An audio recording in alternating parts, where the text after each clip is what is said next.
Thank you for joining us, everybody. This is Brave New History. We're here with Rabbi Tovia Singer.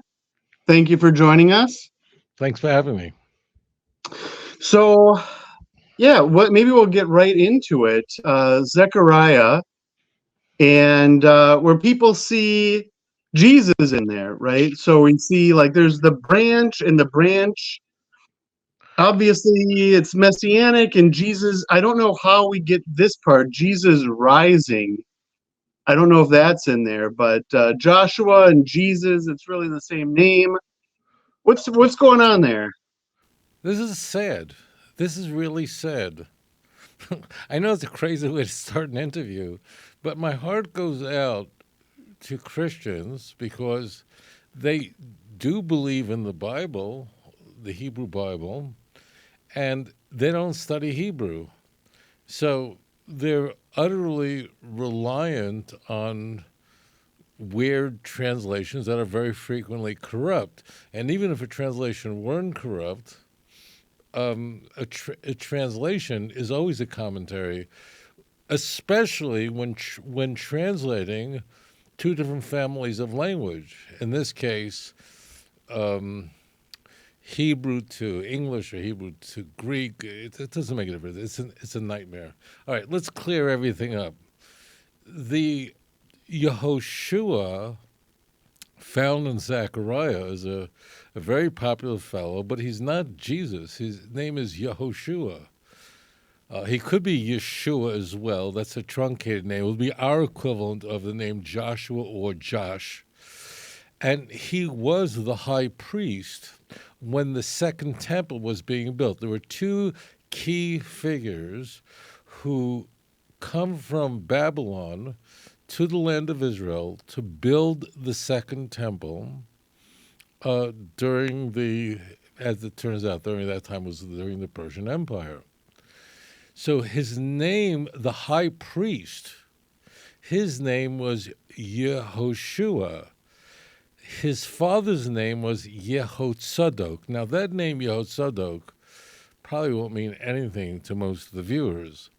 But Yehotzadok's older brother is very famous, and his name is Ezra, the author of quite a number of books in the Hebrew Bible, including the book that's named after him. Ezra Nehemiah technically is one book. It's been divided, but it's the same book.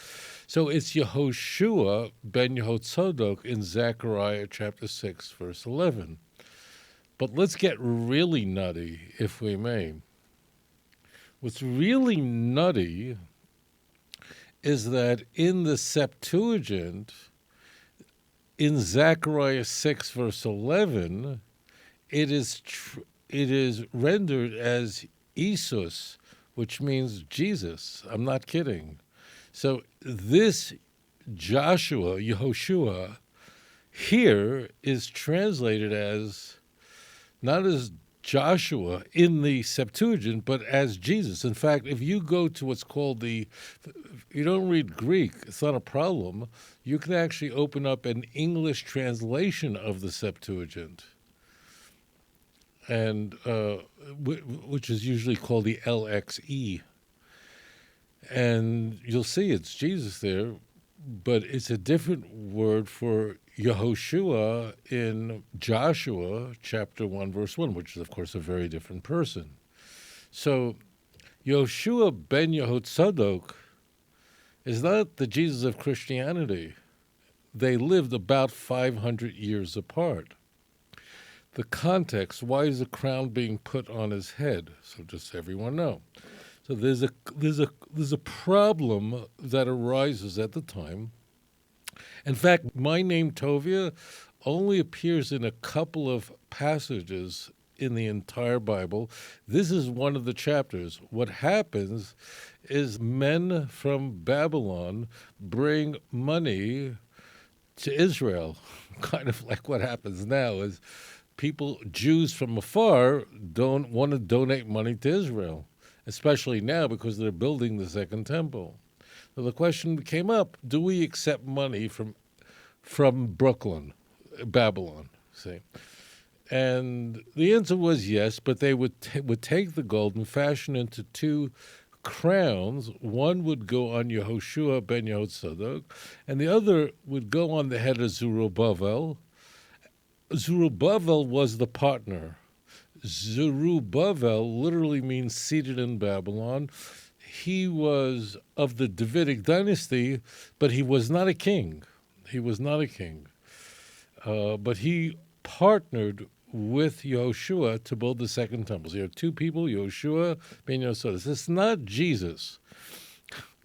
But if you go to the Septuagint in Zechariah 6, verse 11, it's going to say Jesus. I'm not kidding. So it's totally not the same person. Moreover, if you look up verse 13, it says there that he'll build the temple. The priest will sit on one seat, and the person who will rule will be on his throne, and there will be a atzah shalom binehem. There will be a peace or a council of peace between them, which means they'll get along. That's all.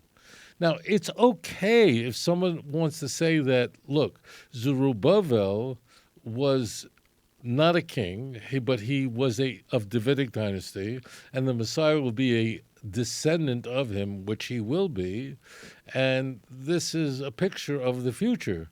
Now, if Christians want to do that and say that the one who will sit on his throne is not just Zerubbabel in his time, which is mentioned here in context, but it's also a picture of that in the far future, the Davidic dynasty will be preserved till the time of the Messiah.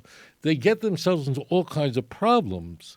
The problem, and this may seem a little sophisticated, it really isn't, is that if you look at 6:13, you see that the high priest, Yehoshua, and the one who's the ruler, they're two separate people. Why is this a problem? It's a massive problem because according to Hebrews, Jesus is the high priest as well as the king. You follow? But in Zechariah 6:13, you see that they're two separate people, and there will be v'atzah shalom tiyeh bein shnehem, and they'll get along, because sometimes the priest and the king didn't get along in Jewish history. The point is they get along. So therefore, the Septuagint just happens to render the Yehoshua ben Yehotzadok as Jesus. I'm not kidding. As Isus, that would be how you pronounce it in Greek. That's why people get themselves in tremendous trouble here. If you enjoyed this program, please like and subscribe. אדון עולם אשר מלך בטרם כל יציר נברא עת נעשה בחפצו כל אזי מלך שמו נקרא ואחרי ככלות הכל לבדו ימלוך נורא והוא היה והוא הווה